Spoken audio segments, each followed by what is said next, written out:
c'était une petite commune, je ne sais pas si à ce temps-là, on était 100 personnes. Alors là, ça a évolué pas mal, il y a beaucoup de monde qui ont fait bâtir, et les anciens appartements, maintenant ce n'est plus le Courtieu il y a beaucoup de monde, beaucoup de têtes nouvelles. Hein. On n'a aucun commerce. Hein. On a juste un boulanger qui passe 6 jours sur 7, mais on n'a plus aucun commerce. Autrefois, on avait un commerçant, un épicier, un boucher, on avait des commerçants, des fois 2 commerçants. Des épiciers, on en avait pratiquement tous les jours.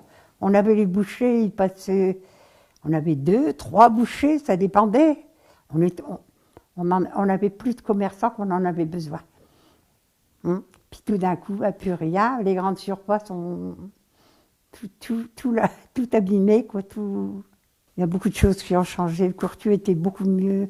J'aimais Courtieu beaucoup plus que maintenant. Hein. Maintenant, on vit chacun chez soi. Il n'y a personne.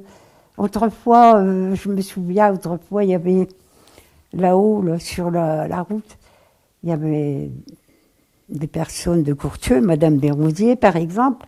Le soir, elle mettait une chaise, sa chaise sur le pas de la porte. Les gens venaient bavarder avec elle. Les gens étaient plus proches les uns des autres. Vous étiez malade, vous aviez une visite. Vous aviez besoin d'un service, il y avait quelqu'un. Aujourd'hui, il n'y a plus rien. Tous les gens qui arrivent, on ne cherche pas à se parler. Mais aujourd'hui, la femme travaille. Hein. C'est différent aussi, ça. Autrefois, les femmes, elles étaient chez elles, on élevait la famille, puis on avait le travail à domicile presque, puisqu'ici, c'était un pays de culture par le fait. Je préférais le Courtieu d'autrefois.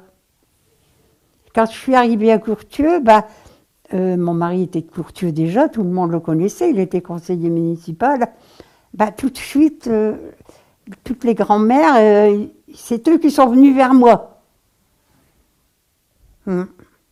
Oui, puis alors les gens passaient, on bavardait, on n'était pas enfermés comme ça, quoi.